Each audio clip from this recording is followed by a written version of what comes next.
Hello friends, welcome to target maths. आज हम class 7th का चैप्टर नंबर 8 है कंपेयरिंग क्वांटिटीज। क्वांटिटीज को कंपेयर करना, ये चैप्टर स्टार्ट करने वाले हैं। आज इसका हम इंट्रोडक्शन करते हैं। चैप्टर का नाम है कंपेयरिंग क्वांटिटीज।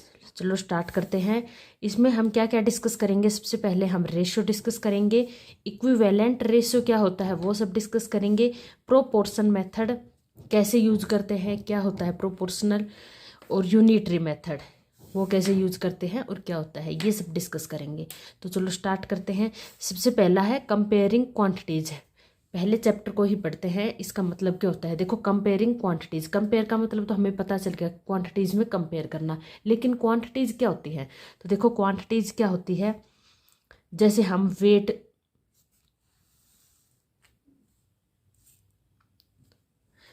करना हो किसी का भी, तो उसको किस क्वांटिटी से हम मेजर करते हैं।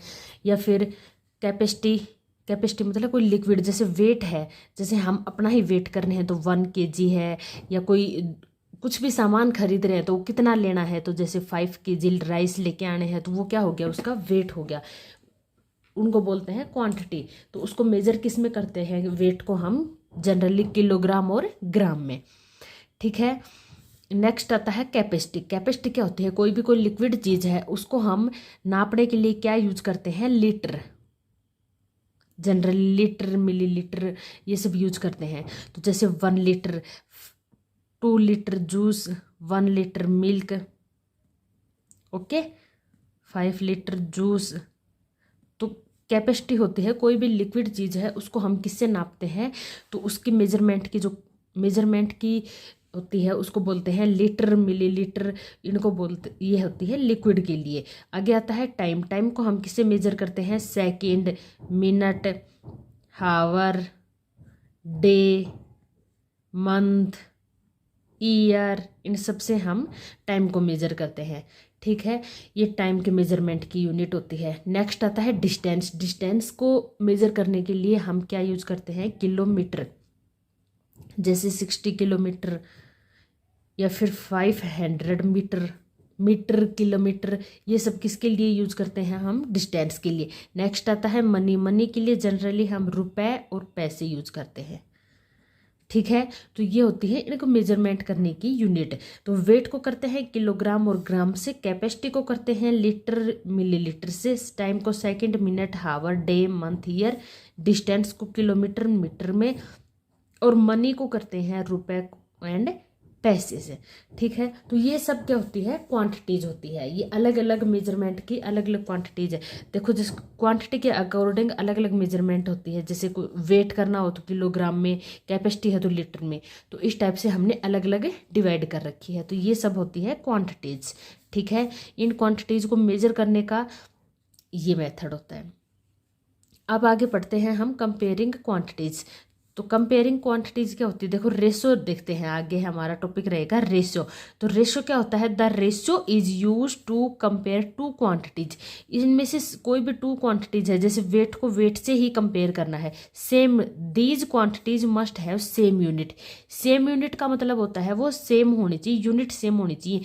जैसे वेट को वेट से ही कंपेयर कर सकते हैं, कैपेसिटी में कैपेसिटी को कैपेसिटी से, टाइम को टाइम से ही, डिस्टेंस को डिस्टेंस से ही कवर कर सकते हैं, ईयर को ईयर से ही कर सकते हैं, मनी को मनी के साथ ही कंपेयर कर सकते हैं। ऐसे नहीं मनी को हम टाइम के साथ कंपेयर करेंगे, तो ऐसा पॉसिबल नहीं है। तो सेम यूनिट होनी चाहिए, और कोई भी 2 क्वांटिटीज है सेम यूनिट है तो उनको कंपेयर करेंगे, तो यही हमारा क्या होता है, रेशियो। जैसे कि हम लेते हैं, एक है हमारे पास कार, हम डिस्टेंस की बात करते हैं। एक है हमारे कार जो 60 km/h है, स्पीड से चलती है। एक है हमारे पास ट्रेन, ओके, ये 80 km/h की स्पीड से चलती है। अगर हमें कहीं जाना है तो हम पहले देखते हैं कि हम किससे जाएं, कार से जाएं या ट्रेन से जाएं, कौन बेस्ट रहेगा। तो हम उसके लिए क्या करते हैं, हम उसकी स्पीड्स को कंपेयर करके देखते हैं कि कौन ज़्यादा फास्ट चलती है, कौन हमें जल्दी पहुंचाएगी। तो देखो कंपेयर करके देखते हैं, यहाँ पे हमें गिवन है कार और यहाँ पे है ट्रेन, ओके। कार की स्पीड है 60 और ट्रेन की है 80। ये जो बीच में डॉट लगाते हैं इसको बोलते हैं इज टू, ये रेशो का साइन होता है, इसको बोलते हैं, 2 डॉट लगेंगे ऊपर नीचे, इज टू 60, इज टू 8, 80। ठीक है, तो अब इसको हम कंपेयर करके देखते हैं, जो कट होता है वो कट कर लेंगे। तो ये हो गया 3 पे और ये हो गया 4 पे, तो 3:4 का रेशियो आया हमारा, 3:4।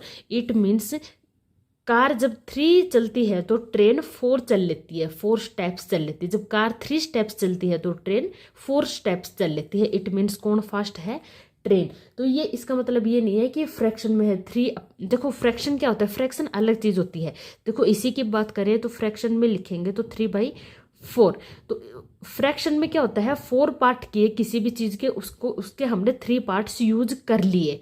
ठीक है, वो होता है फ्रैक्शन। बट रेशियो अलग होता है। रेशियो में हम जैसे कि यहाँ पे लिखा है 3:4, इट मीन्स है कार ने 3 स्टेप से 3 किलोमीटर कवर किया, तो ट्रेन ने 4 किलोमीटर कवर कर लिया, तो ट्रेन उससे फास्ट है। तो ये होता है रेशियो। दो क्वांटिटीज को हम यहाँ कंपेयर कर रहे हैं, हम इसको डिवाइड नहीं कर रहे। फ्रैक्शन में तो हम डिवाइड करते हैं और रेशियो में हम दो क्वांटिटीज पर सेम यूनिट होनी चाहिए। ये बात आप खास करके याद रखना।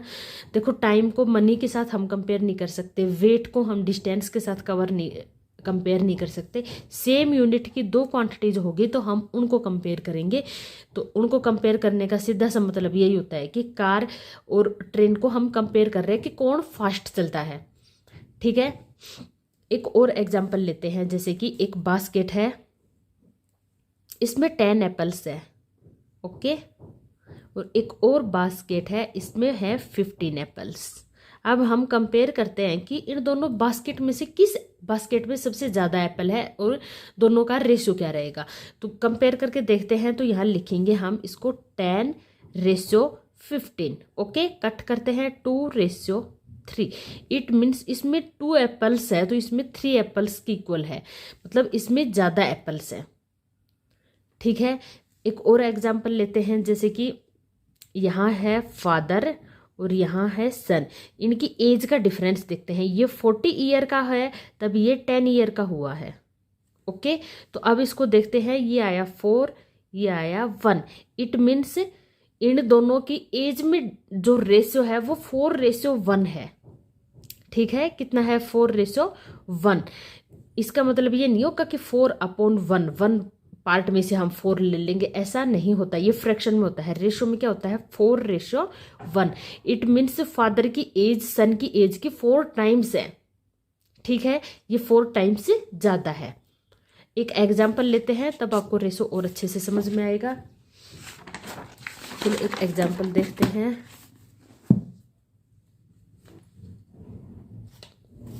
यहाँ पे है हमारा एग्जाम्पल लिया है, find the ratio of 3 kilometre to 300 metre. अब देखो ये किलोमीटर है और ये मीटर है, लेकिन है दोनों डिस्टेंस की बात तो सेम यूनिट है। तो अब इसको हम कंपेयर कर सकते हैं, लेकिन यहाँ पे किलोमीटर है और मीटर है। अब इन दोनों को हमें चेंज करना पड़ेगा सेम यूनिट में। तो सबसे पहले देखो हमें पता है 1 किलोमीटर इक्वल टू होता है 1000 मीटर। तो 3 किलोमीटर इक्वल टू होगा, 3 को मल्टीप्लाई कर देंगे। ज़्यादा के लिए क्या करते हैं हम? मल्टीप्लाई। तो ये आ गया 3 kilometre equal to 3000 metre. Okay, अब इनको कंपेयर करते हैं। 3 किलोमीटर की जगह आ गया हमारा 3000 मीटर। कंपेयर करना है 300 मीटर से। मीटर से मीटर कैंसिल, 20 से 20 कैंसिल, 3 से 3, 10 जा 30। तो ये आया 10:1। तो अब देखो हमें 3 किलोमीटर और 300 मीटर में रेशो फाइंड आउट करना था। रेशो हमारा कितना आया है? 10:1। इट मीन्स 3 किलोमीटर है वो ज़्यादा है। कितना ज़्यादा है? 10 टाइम्स ज़्यादा है। कितने टाइम्स ज़्यादा है? 10 टाइम्स। देखो यहाँ से भी देख सकते हैं, ये आया है 3000 और ये है 300। ये इससे 10 टाइम्स से ज़्यादा है। इट मीन्स ये एक स्टेप चलता है तो ये 10 स्टेप आगे चल लेता है। रेशो का मतलब ये होता है, जब दो क्वांटिटीज सेम यूनिट के हैं उनमें हम कंपेयर करते हैं तो उसे हम रेशो कहते हैं। ठीक है, कंपेयर करना ही रेशो होता है, और वो क्वांटिटीज सेम यूनिट की हुई तो हमने यहाँ पे कंपेयर किया। तो इसका मतलब सीधा सा ये ही है कि ये एक स्टेप आगे चलता है तो ये 10 स्टेप्स आगे चल लेता है। ठीक है, तो ये होता है रेशो। नेक्स्ट टॉपिक आता है हमारा इक्विवेलेंट रेशो। इक्विवेलेंट रेशो क्या होता है? रेशो अभी हमने डिस्कस किया है। रेशो क्या होता है? क्वांटिटीज को कंपेयर करना। अब इक्विवेलेंट रेशो क्या होता है? जो रेशो आपस में इक्वल होते हैं। जैसे ये फिगर है, ये पिज्जा है कोई भी ना, तो ये 3 पिज्जा लेके आए, पहले पिज्जे में 2 फ्रेंड्स थे, इन्होंने हाफ हाफ खा लिया, तो इसको कितना, अगर हम इसको फ्रैक्शन में लिखेंगे तो कितना आएगा? रेशो को हम पहले फ्रैक्शन में भी लिख सकते हैं जनरली। तो उसका मीनिंग ये नहीं होता कि वो भाई फ्रैक्शन में हम इतने पार्ट्स में से इतने यूज कर लिए रेशो का। तो अब इसका देखो क्या होगा, रेशो को हम फ्रैक्शन में लिखेंगे तो 2 पार्ट्स थे, उसमें से हमने 1 खा लिया। अब इसको देखेंगे तो ये कितने हैं कि 4 पार्ट्स किए इसके टोटल, और कितने यूज किए? 2। अब यहाँ पे देखो 8 पार्ट्स किए और ये कितने किए? यूज 4। तो यहाँ पे आया 1/2, ये 2/4, ये आया 4/8। ठीक है, अब इसको कट करते हैं तो ये देखो कितने पे आ गया? 1/2, और ये भी 1/2। It means 1/2, 1/2, 1/2। तो इसका रेशो तीनों का कितना आ गया? 1/2। तो इक्विवेलेंट रेशो यही होते हैं कि इनको जो रेशो होता है वो सेम रहेगा। जैसे 1/2, 2/4 और 4/8, इन तीनों का रेशो सेम रहेगा। आगे हम कुछ और भी बोल सकते हैं, जैसे 3/4 है, इसके इक्विवेलेंट रेशो हमें फाइंड आउट करने हैं। तो देखो इक्विवेलेंट रेशो फाइंड आउट करने के लिए हम क्या करते हैं, क्वांटिटीज को पहले फ्रैक्शन में लिख लेते हैं। जैसे कोई भी रेशियो गिवन है हमें 3/4, ठीक है, इसको हम फ्रैक्शन में लिख लेंगे। फिर सेम चीज को डिनोमिनेटर और न्यूमरेटर और डिनोमिनेटर में मल्टीप्लाई करते हैं, तो ये आया 3 × 6 और 4 × 8। तो इसकी इक्विवेलेंट रेशो 6:8 होगा, क्योंकि इसको भी कट करेंगे तो 3:4 में ही आएगा। और भी लिख सकते हैं, जैसे 3/4 को हम 3 से न्यूमरेटर में और 3 से डिनोमिनेटर में मल्टीप्लाई करते हैं, तो 3 × 3 = 9 और 4 × 3 = 12। तो एक और रेशो आया 9:12। तो ये भी इसके इक्विवेलेंट रेशो है। तो इक्विवेलेंट रेशो क्या होता है? जो कट करने के बाद वो सेम रेशो में चेंज हो जाता है, तो वो होते हैं आपस में इक्विवेलेंट रेशो। ठीक है, जो रेशो का जो भी रेशो है तो दूसरा रेशो भी सेम ही होता है, ये होते हैं इक्विवेलेंट रेशो। नेक्स्ट टॉपिक चलते हैं। हमारा नेक्स्ट टॉपिक है अप्लाइंग प्रोपोर्शन। कैसे यूज करते हैं प्रोपोर्शन और कैसे अप्लाई करते हैं, ये सब सीखेंगे। सबसे पहले प्रोपोर्शन ही क्या होता है? देखो प्रोपोर्शन क्या होता है? इक्विवेलेंट रेशो ले लो आप कोई भी ना, 2, और उनको हम कंपेयर करेंगे, वो ही होता है अप्लाइंग प्रोपोर्शन। देखो मैंने यहाँ पे ले लिया, जैसे कि इस बास्केट में 2 पीयर्स है और 3 एप्पल्स है। ओके, तो इसको हम लिख सकते हैं 2/3 या 2:3। ओके, अब इस बास्केट में मैंने एप्पल्स को भी 5 टाइम्स कर दिया और पीयर्स को भी 5 टाइम्स कर दिया। तो पीयर्स कितने हो गए? 10 पीयर्स हो गए। एप्पल को जो 5 टाइम्स किया तो कितने हो गए? 15 एप्पल्स। इसमें इक्विवेलेंट रेशो लेना होता है। तो अब यहाँ पे इसका फ्रैक्शन आ गया 10 / 15। अगर इसको हम कट करते हैं तो क्या आएगा? 2/3। इट मीन्स 2:3 के रेशियो में इस बास्केट में भी जो एप्पल और पीयर का, क्योंकि ये फ्रूट्स ही है तो इसको हम कंपेयर कर सकते हैं। तो पीयर्स और एप्पल्स का रेशियो कितना है? पहले हम लिखते हैं पीयर्स और फिर लिखते हैं हम एप्पल्स। ओके, तो इनका रेशियो हमें कितना है? 2:3। अब यहाँ पे बात करते हैं, यहाँ पे हम लिखते हैं पीयर्स और रेशियो एप्पल्स। ओके, तो यहाँ पे पीयर्स है 10, रेशियो एप्पल्स कितने हैं? 15। तो इनका रेशियो हम फाइंड आउट करते हैं तो कितना आता है? 2:3। तो देखो ये दोनों इक्वल है।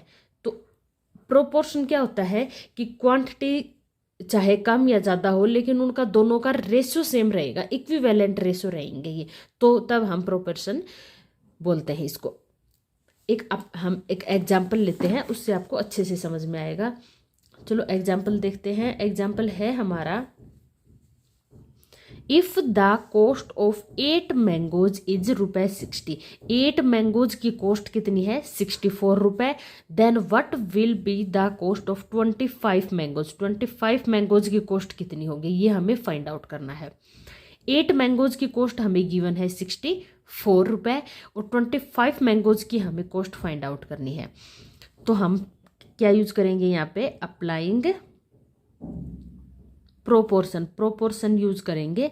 उस मेथड से पहले हम यूज करके और सोल्व करके देखते हैं क्या आता है। तो हम देखो यहाँ पे प्रोपोर्शन यूज करते हैं, तो हमें 25 मैंगोज की कॉस्ट फाइंड आउट करनी है। तो 25 मैंगोज की कॉस्ट हम लेटेस्ट कर लेते हैं, कितने ले लेते हैं, x रुपए है।